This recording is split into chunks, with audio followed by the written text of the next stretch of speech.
Many a waking hour around the holidays these last few years have been devoted to passionate arguments with your family. Sometimes about really boring things like politics, and other times about deeply important topics, like whether or not Die Hard is a Christmas movie. Which it is. They're at a Christmas party, there's Christmas decorations everywhere, Argyle's bumping Run DMC's song Christmas in Hollis, John sends a dead body down the elevator with the words "Ho ho ho" etched in blood. It's a goddamn Christmas movie, you twat. But I had a thought recently. While it's undeniable scientific fact that Die Hard is a Christmas movie, is it a communist Christmas movie? Does it belong on the short list of Christmas movies critical of capitalism, joining the ranks of It's a Wonderful Life, A Christmas Story, and Barbie, A Perfect Christmas? Well, on this Christmastiest of days, let's get to the bottom of this Chris mystery, shall we? That wasn't in the script, that just popped into my stupid brain. In the spirit of the holidays, and in the interest of having a genuine Christmas video, not a technical cop-out like my last one, I figured I'd use these old literary analysis muscles of mine to see what I might find in Die Hard from a socialist lens. Without further ado, let's go.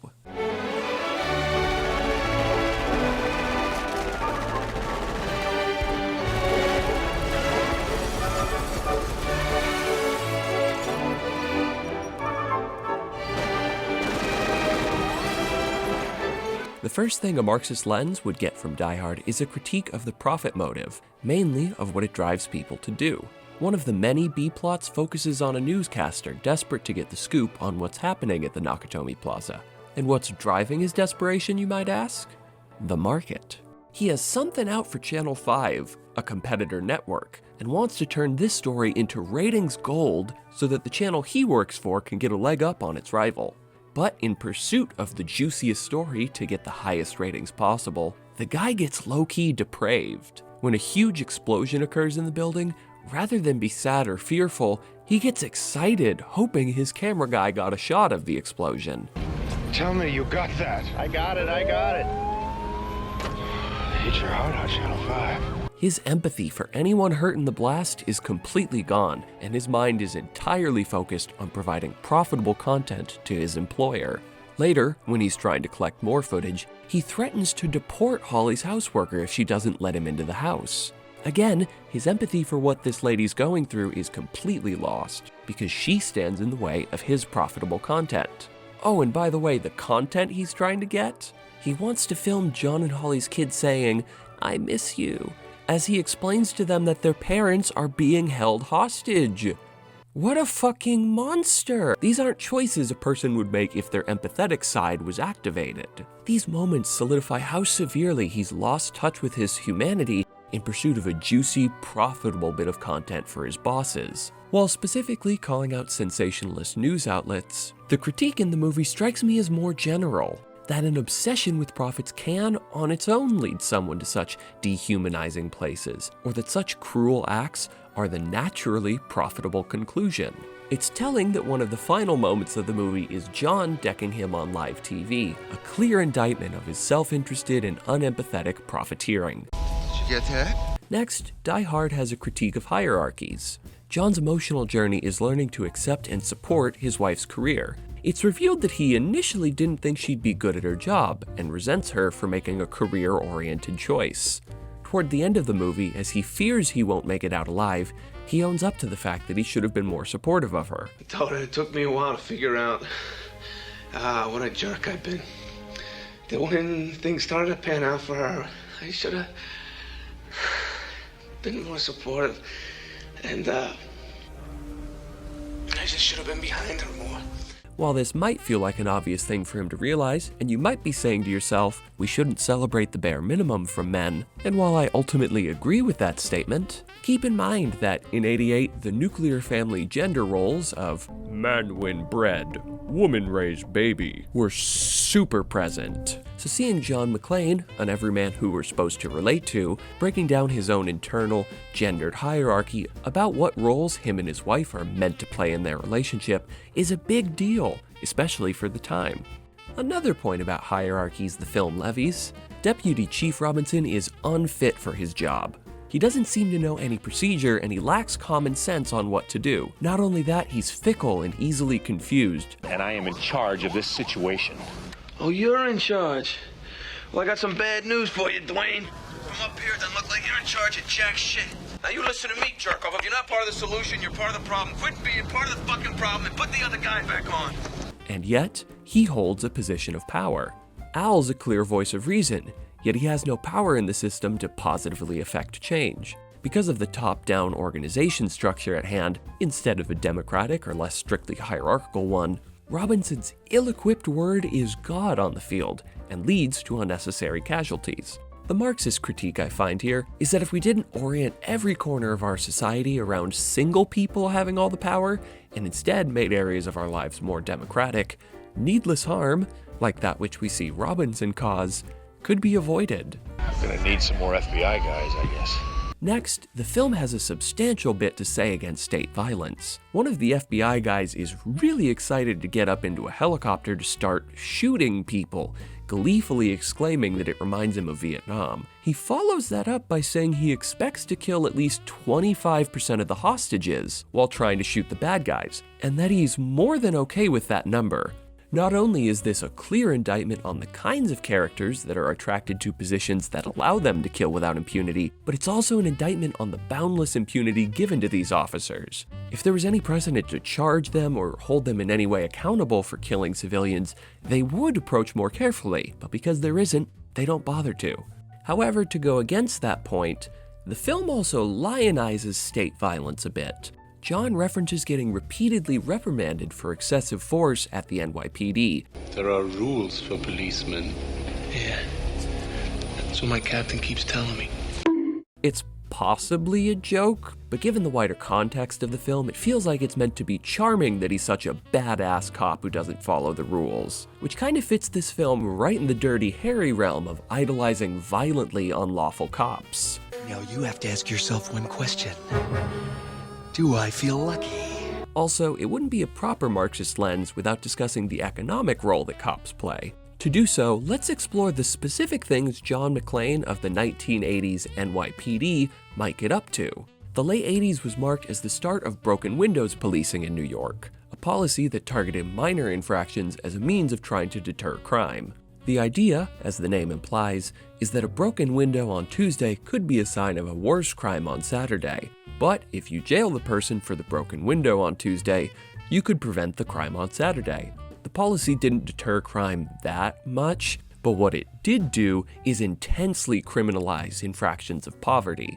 Anything from hopping a subway terminal to being homeless suddenly carried much harsher penalties, further screwing over those already financially struggling. It also needs to be said that this era of policing coincidentally ran alongside the gentrification of much of NYC. Cleaning the streets cannot, in good conscience, be divorced from the further subjugation of poor folk in NYC, namely the homeless, in the interests of property developers seeking higher returns on investments. Other things he may have done as a cop: jail sex workers, carry out evictions, arrest panhandlers and performers on the subway, break up a strike or a civil rights protest.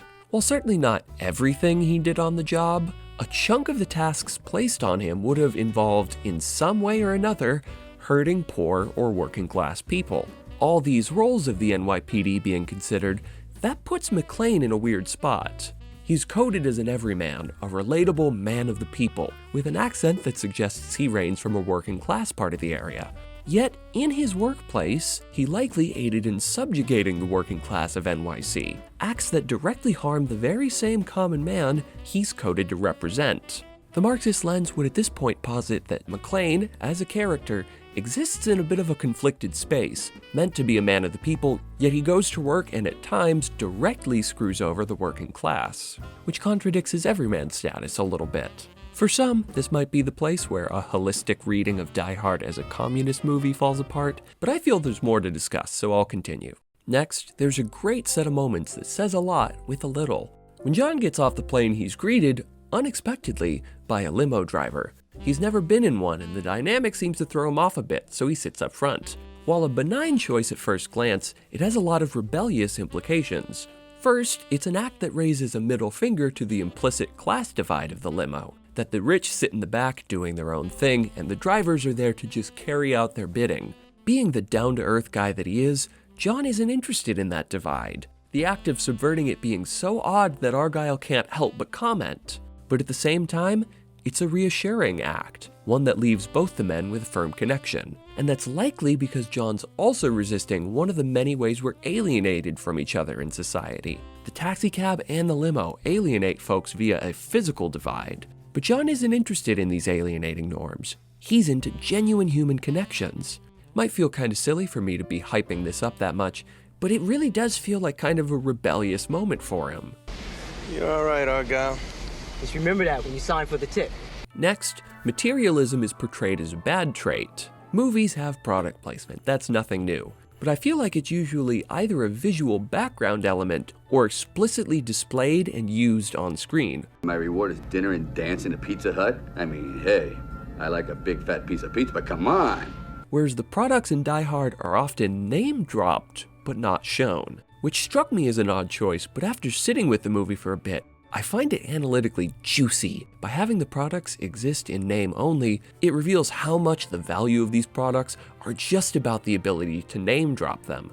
Like Ellis keeps insisting Holly show John the Rolex the company got her. And it's clear that, to Ellis, whether she puts it on or not is irrelevant, as just saying the name Rolex out loud is enough for Ellis to kind of vicariously flex on John. And Hans name-dropping the suit Mr. Takagi's wearing has no utility in the conversation other than Hans flexing his high status. John Phillips, London. I have two myself. It's also telling that two of the most detestable characters in the movie are also the most in touch and obsessed with expensive material possessions. Ellis, so cowardly that he tries to coerce John into turning himself in, because that'd maybe be less stressful on Ellis, though it clearly wouldn't be any better for the hostages. But hey, the guy's crashing pretty hard after not snorting coke for a few hours, cut him some slack. And Hans, who is unconcerned with the well-being of his crew so long as he can walk out of there with the money. It's almost like the writers are sending a message about what happens to people in a system focused on endlessly producing and selling material possessions. Lastly, and most importantly for talking about a movie through a Marxist lens, the bad guys are capitalists. At first they seem apolitical, as when they're pressed about having political goals, they reveal they have none, they just want the money. While greed is bipartisan, do not mistake their neutrality for apoliticism. They're capitalist. Hans and members of his crew are obsessed with commodities, a very consumer and/or capitalist thing. The film also makes clear that those of them from Germany are from West Germany, a clear indication that they're of a capitalist ilk. And the analytical lens here isn't to just say, they the bad guys and they capitalists, capitalism bad.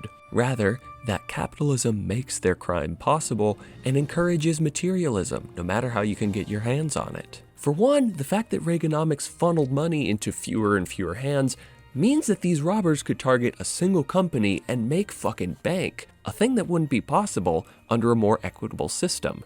Secondly, the film alludes to the fact that much of the corporation's wealth comes from exploiting countries overseas. So again, the company wouldn't have all this money to steal if not for the economic system that encourages the acts. And lastly, the self-interested greed is what's important about the robbers. If they were stealing to fund some radical group, that'd be one thing, but they're purely out to live the life of luxury.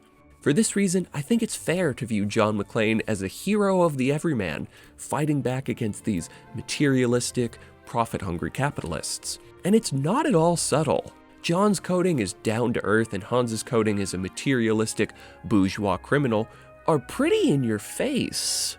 Again, for some, John being a cop kinda throws a wrench into that reading, but I still think there's a valuable message to be unpacked about a working class struggle against the forces of self-interested rich people, as there are more forces at play in the movie exhibiting those same traits than just the bad guys. So clearly there are some juicy bits we can pull from Die Hard if we view it through a Marxist lens. It has scathing critiques of materialism, the profit motive, and exists as a quasi-class struggle story.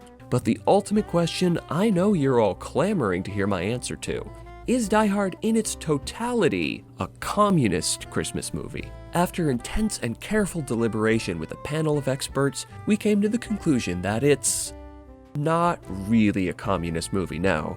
It is a Christmas movie, don't you forget that part.